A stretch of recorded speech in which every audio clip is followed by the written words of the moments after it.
Okay, we obviously don't expect systematically for this thing to be perfect, but you need to transfer some of the stuff we went over certainly into the game. Ashley is going to coach the 4-3-3 team. Aaron is going to coach the box team. I'll be coaching both teams, so that way I get to win either way. You need to sort each other out on the field. You need to organize each other, and you need to be all in here. You need to be getting after it. I hope that certainly your commitment to the game is a little bit sharper than your attitude about warm-up, because this is all you get. We left you to yourselves, and I want to see that you're ready to go, okay? So let's have some jump in our step, make sure we understand defensive shape leads to great attacking shape. Let that kind of be the overriding theme here. We don't care about mistakes, guys. It's the first day. Just play hard.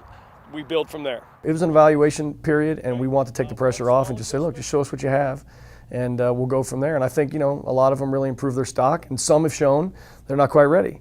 Doesn't mean we're mad at them. It just means they're not quite ready. When the ball goes wide to their outside right back, you get to the ball. Okay. Get to the ball. Okay. Got it. Really excited. I mean, obviously we've been waiting all summer, spring and summer, to bring the freshmen in, get them acclimated. It's coming this way, Jay. It's coming this way.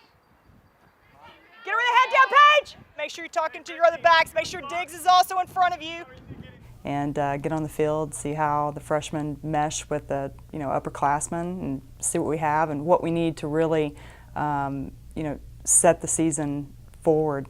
And we're excited to see our players play for the first time when they get here. Okay, and step, because if Leah just checks off the back line and goes, then we're in trouble. If she's uncontested there. Hey, step up! Taylor, get him up! Get your team up! Jay, top of the circle here, top of the circle. Continue up the field. Strug, here.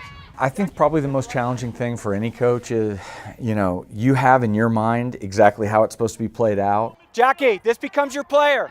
And the players are taking that information and trying to apply it. And, for the youngest players, it's like, okay, I think I have it. The players who were here last year, pretty sure they have it, but they haven't played live, in 5 months. So applying all these, and then you have the players who do know exactly what to do. So you go out in a first game, you're kind of all over the place, to be honest with you. Simple. And those are the teaching moments. That's where you have the opportunity to play.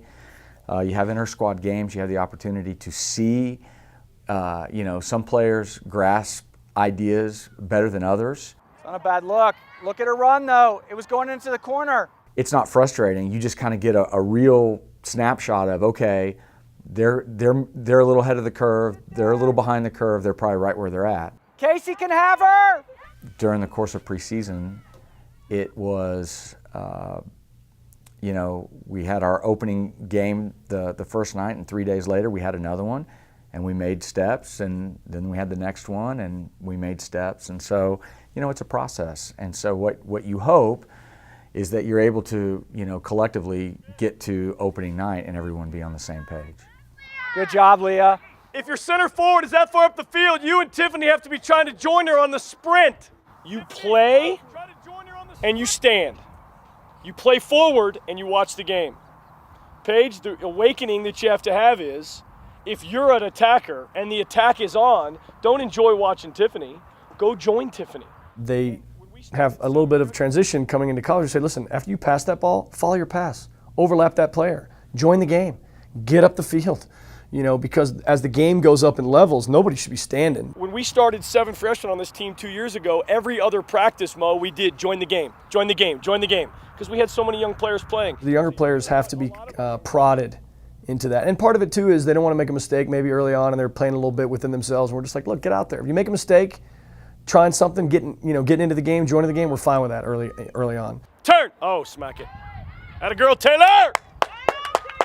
You need to tuck in towards the circle to be able to give defensive support to your midfielders, because remember, your two other forwards may be strictly all the way across the field. We spend, obviously, the preseason going back to basics and fundamentals of defending and attacking, and spend a lot of time not just with our freshmen but also with our our upperclassmen. But we didn't have the option to be able to play a combination wide to go forward again. Does that make sense? So we have to make sure that you're checking back for the ball, you're asking for it.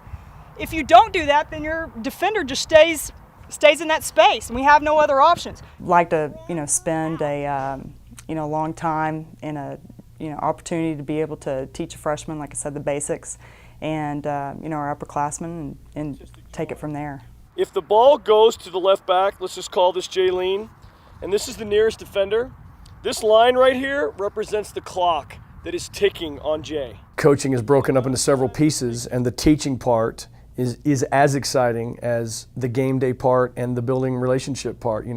Sometimes you have more satisfaction after just talking with a player after a great practice or a great game, or they've passed a test, or they've gotten a job interview, or it's the end of their career and we're talking about awards they've gotten. I mean, sometimes those are or they just say thanks. And the amount of time that it takes this person to close Jay and put her head down is the exact amount of time that every one of these O's have to get open. So there's those personal moments. And then there's the game moments, which are intense and awesome.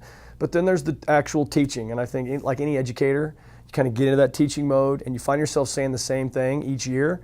But you find there's a reason you're saying the same thing each year, because the response is good, they get it. And yeah, the seniors could probably give some of the speeches that I give. You've got to give them that option before the pressure arrives. Yeah, I mean, I've been around Tom long enough that I feel like I know what he's going to say. And I wouldn't say it how he says it. He's very good with his words, but I think so. If Casey and I needed to, I think that we could step in and help him. Defenders have one choice sometimes. You got to see what that choice is and bail them out. And boy, it kills the other team when an outside back can connect a pass up the field. Absolutely kills them. The message is fairly consistent year to year about what it takes, the way we play, what we're looking for, what the demands are, what the standards are. And from that point, I think the teaching part is really fun. Small detail, huge result there. Okay?